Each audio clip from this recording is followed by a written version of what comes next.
Welcome to another episode of Chat Sports Talk. So welcome to Week 1 of the 2023 NFL season. That's right. The pros are back. I've already covered Week 1 of the college football. Now the pros are starting off on Thursday, September 7th. The same night now I'm actually recording and releasing this video. I failed to do a preview video. I have been distracted in 6 different directions and just lost track of time. But my quick preview for the Super Bowl is the Eagles over the Bills. I know it's going to be a bit of a shock. I think a lot of teams are going to improve. Some are going to be tanking.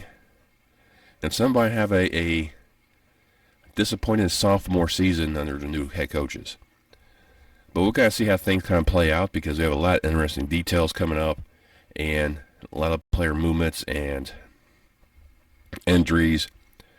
And let's go ahead and start off with the Thursday matchup between the Detroit Lions and the Kansas City Chiefs. Right now, Detroit Lions have won the most hyped preseason talk of any team in the NFC.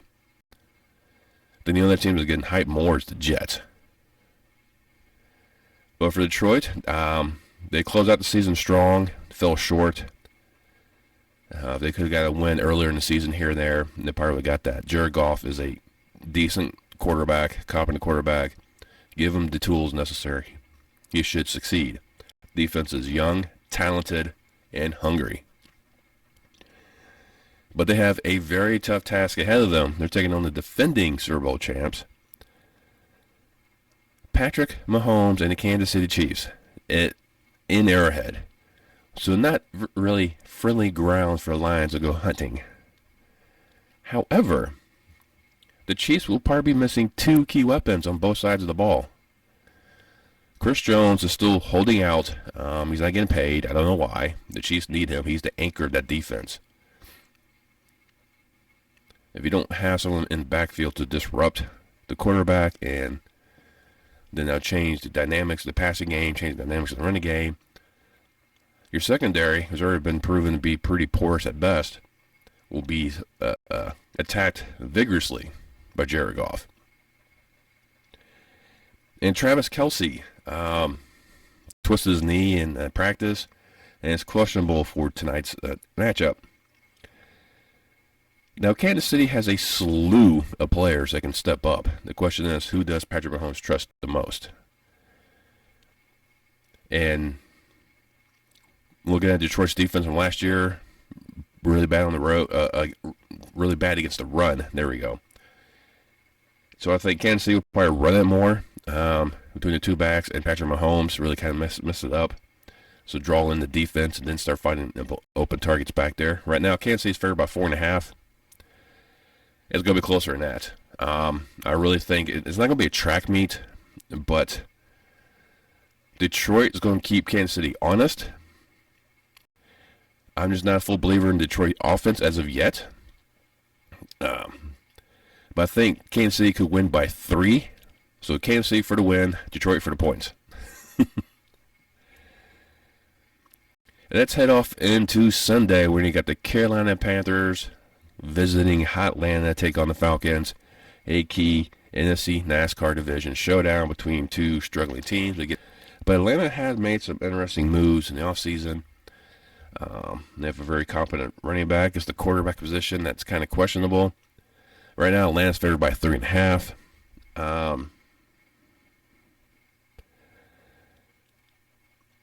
I would tend to agree with that. It's going to be a close game. It's going to be not a clean matchup because there'll be a lot of mistakes being made. But I think Atlanta will just be able to edge out Carolina at home. And then a Buckeye showdown in Cleveland between the Browns and Bengals. Joe Cool will go into town, take on Deshaun Watson. Now, Burrow did have a calf strain in the preseason. He said he's good to go. I question that because once you strain that calf, it's really easy to strain it again. Trust me, I know that one. I pulled it just jumping. So, but Cleveland's definitely one of these teams that they have so much talent there. They just can't get out of their own way. Even when Baker Mayfield was their quarterback, they still had all that talent there. It's just something that, I think that Cleveland, and wants to start the season off right, look and see if they can knock off probably one of their preseason favorites to win the North. I think I have them winning the North. Right now, Cincinnati's favored by 2.5. I think they get to Burrow, knock him out of the game, and Cleveland wins the home opener. Squeaking past, of course, but I will take Cleveland in that one.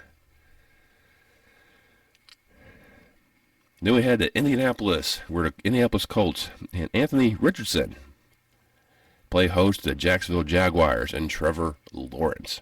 Now, Richardson had a lot of hype about him coming out of college. A dual threat quarterback. Has a cannon for an arm. So given if he's able to have protection and the time, I'm sure he could make those deep threats. But he's also one of these elusive quarterbacks that will take off. Trevor Lawrence has really blossomed under Doug Peterson's tutelage. And I think it'll only enhance his ability. I think Jacksonville's going to be the team to beat in the AFC South. Right now, Jacksonville's favored by 5. I think there's just too many question marks about Indianapolis. Too many questions about Richardson. How many Florida quarterbacks have we known to really succeed in the NFL?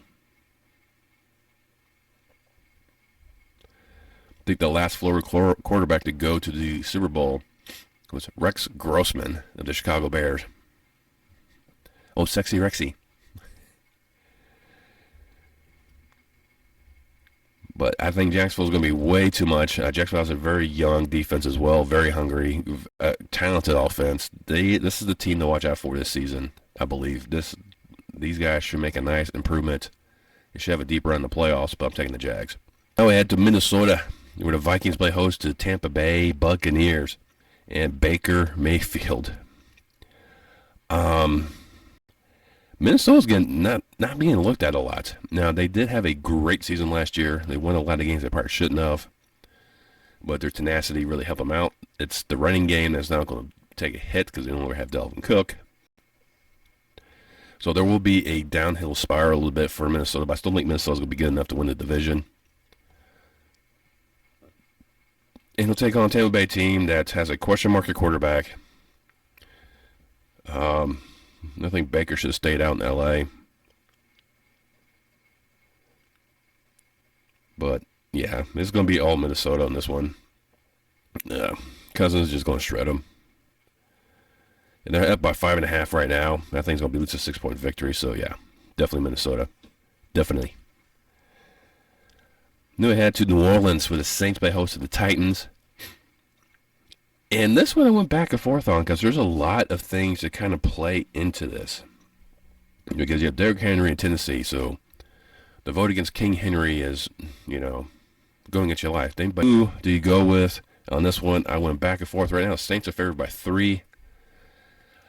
I'm taking the Titans. It's a coin toss for me. It really is. I think both these teams are pretty even well stacked. I think the Saints have slightly better talent or more talent on offense than the Titans. The Titans have the experience more in like DeAndre Hopkins and Derrick Henry, but I'll take the Titans, edging out the Saints. Then Steel City, Pittsburgh Steelers to play host to the San Francisco 49ers. Brock Purdy now as the starting quarterback. The backup is Sam Darnold. They trade away Trey Lance, part of one of the worst draft mistakes 49ers have created themselves, moving up to draft him years ago, and now they just toss him aside. They go to Pittsburgh, and they drafted Kenny Pickett. Kenny Pickett. And when he came out, I said, this is the quarterback to watch out for. He was the most pro-ready quarterback in that draft. The Steelers knew that because he plays right there. So they saw him plenty of times. They knew what they were getting into.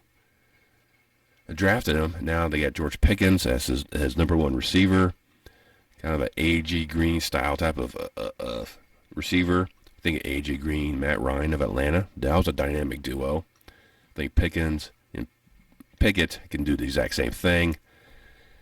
T.J. Watt, if he stays healthy, should be a wrecking crew for the 49ers, against the 49ers.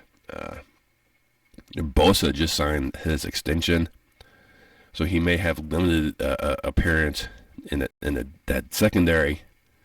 And Brock Purdy is definitely one of these guys you can't overlook either, even though he's Mr. Irrelevant.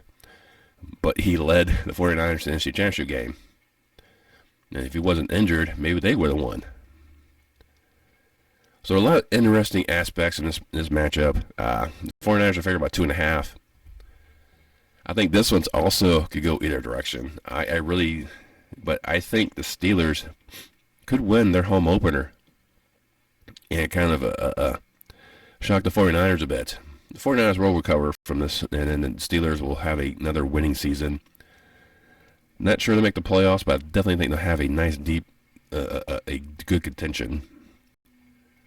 Then we head to the nation's capital, where the Commanders take on the Cardinals and the garbage bowl. Arizona is just a mess of a franchise right now. They have no one there. Kyler Murray's injured. I think they're just trying to play for that number one draft pick and try to get Caleb Williams. The Commanders, I don't know who the quarterback is. It doesn't even recognize anything.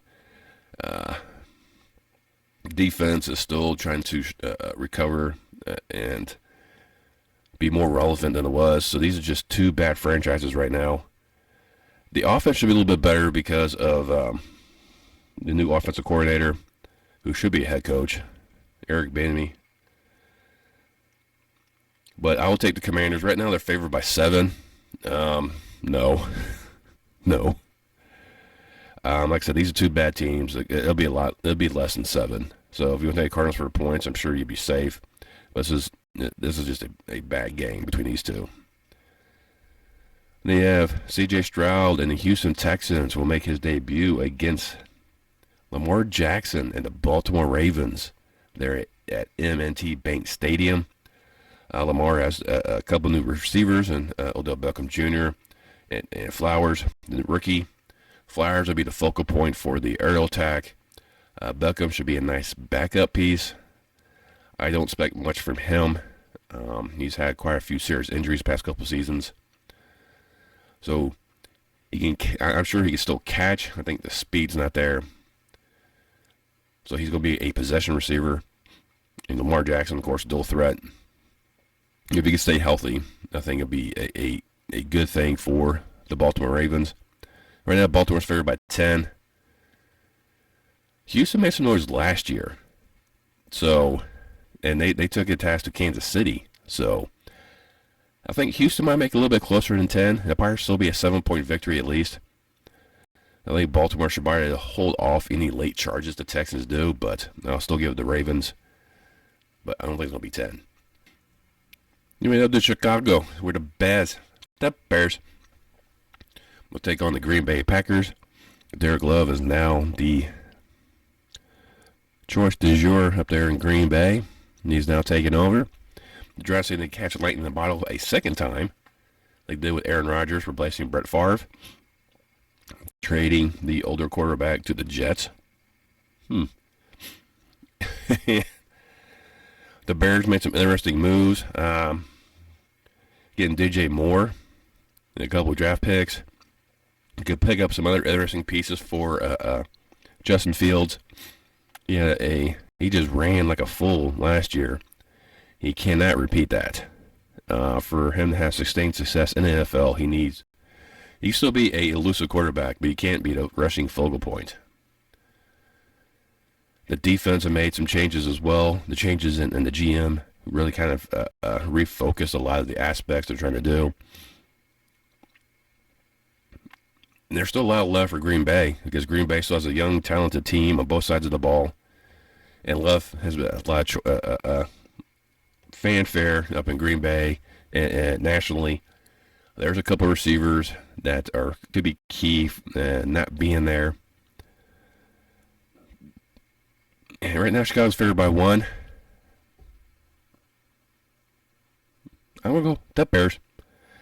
I think Green Bay's going to have a disappointing season, but definitely a season to get grow on. I think Chicago should definitely improve from last year because winning 4 games would be an improvement, but I think they should at least get up to about the 8-9 mark. But, yeah, the Bears winning the home opener. Then we head up to Mile High, where the Raiders will take on the Denver Broncos. Russell Wilson needs to have an improvement of immense proportions in Denver in year 2. By having Sean Payton as your head coach, possibly a short string on top of that, may change some things because a lot of things Payton was able to get rid of last year, Russell Wilson was able to get rid of last year, Payton squashed as soon as he came in. So he already ruffled some feathers, and those two probably had some heated discussions. I'm sure they're both professionals, and they're coming away to work together. I think there's enough talent there in Denver to be kind of a thorn people's sides. Right now, Denver's favored by 3.5. I like those odds.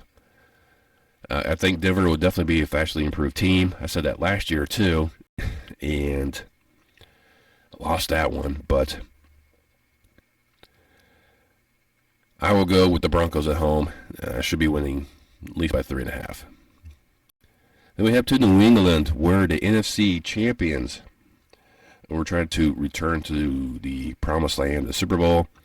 They lost a lot on their defense, and that's going to be a huge question mark coming into the season.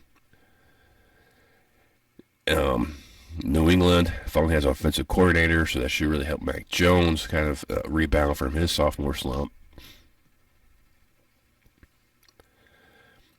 Zeke is now the primary running back up in New England, so see how well that happens. Philadelphia knows him very well, and he knows them. Right now, Philadelphia's favored by 4. I think it's going to be another sneaky one. I will take New England to win at home. I think it's just too many question marks right now on that defense. Maybe the defense proves me wrong in this game, and it turns around. I still think Philadelphia probably end up winning the Super Bowl anyways. But it's just one of these things that can the Eagles' defense stop New England's offense? I think they can, but I think there's going to be a few things here and there that will just go the Patriots' way, and they just find a way to edge out a victory at home against the NFC defending champions. Then we head up to SoFi, where the Chargers will play host to Miami and the track stars of the Dolphins. Now, the big question mark with Miami is Tua Tagovailoa. Can he stay healthy and not suffer a third devastating concussion? Because he had some serious heads take on him, and his head was bouncing more than the basketball. And having the track stars of Tyreek Hill and Waddle really stretches the defense when you got Tua that can actually throw it. And with the Chargers, you got Justin Herbert. I think he's due for the breakout season, but now he has Mullins as his OC, so they should be lightening up more. We'll kind of see how things kind of go with that one. Right now, the Chargers are favored by 3. And I almost went Miami. I think this one can go either way. I really do. I think it'll be close. I think 3 points or less. But I will take the Chargers winning at home. But it's going to be, I think, a last-minute drive. They got the Rams visiting the Seahawks. Stafford, the quarterback, coming off injury. Cooper Kupp will not be making it. The defense is still there. And Seattle with Geno Smith is looking to kind of improve what he did last season. And if he continues that track, I think Seattle will be a very dangerous team in the NFC, especially the West. I think it's just a 2-horse race in the West right now with the Seahawks and 49ers. Right now, Seattle's favored by 5.5. I'll probably tone that down a bit. just because of the Rams' defense and secondary. You still got Jalen Ramsey, you still got Aaron Donald. So you got two key defensive players that can stop you on the front line or a secondary. If Geno Smith can find ways to get into that linebacker core and make catches that way, maybe he can, generate some space, whatnot, and really start opening up. But having Metcalf as one of your receivers really helps you out. Just give him the ball, let him run. But I will take Seattle. I don't think it'll be 5.5. I think it'll be closer to like maybe 4.5. So I'll go slightly lower than that. But definitely will take the Seahawks in this. Then Sunday night, we'll head over to MetLife. And the Giants, the G-Men, the Big Blue, will play host to their arch nemesis, or at least one of them. Jerry Jones' own personal Cowboys. The Dallas Cowboys come to town. Dak Prescott trying to see if he can muster some type of renaissance. McCarthy is taking over offensive play calling. We'll see how this one kind of plays out. Dak's like 11-1 against the Giants throughout his career, so everything's pointing towards Dallas. Dallas has a lot more talent. Giants just don't care what you think about them. They're definitely a blue-collar type of football team, and they will just punch you in the mouth and keep coming. But I think it's just too much talent on the Dallas side. Right now, Dallas favored by 3.5. I think it will be closer than that. I think it'll be like a 2-point game. I think it will be Dallas making a last-minute drive and actually be able to correctly manage the clock to set up a game-winning field goal. But I think that's what's going to end up being. It should be a nice, entertaining matchup on Sunday night on NBC. Then Monday night, we're still staying in New York, by the way. Still in MetLife.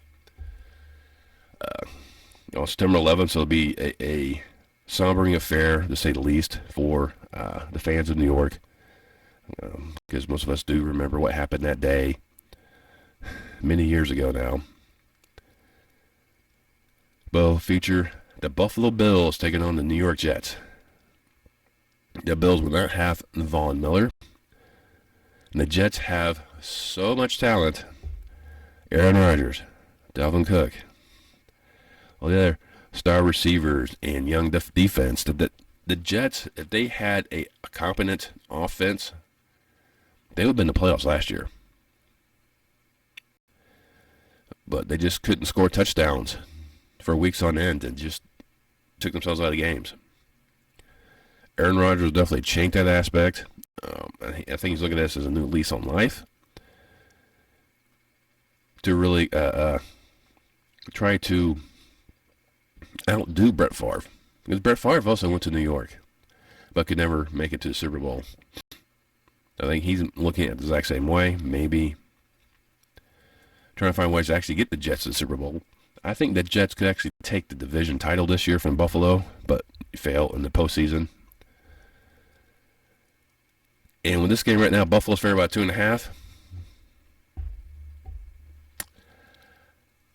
I'm going the Jets. The Jets have played the Bills really tight last year in their two meetings. I think the Jets will find a way to really take that step forward and have a meaningful season. I think they'll, like I said, they'll win the division. Maybe even get the number 1 seed. I mean, that's a stretch, but it's a possibility because I think the AFC is so compact with talent right now, it could be anyone's race. I don't think anyone's going to run away with that conference for the number 1 seed. I think it'd be like a 3-4 team tie and just some random tiebreaker that puts a team as the number 1 seed. But that's beside the point.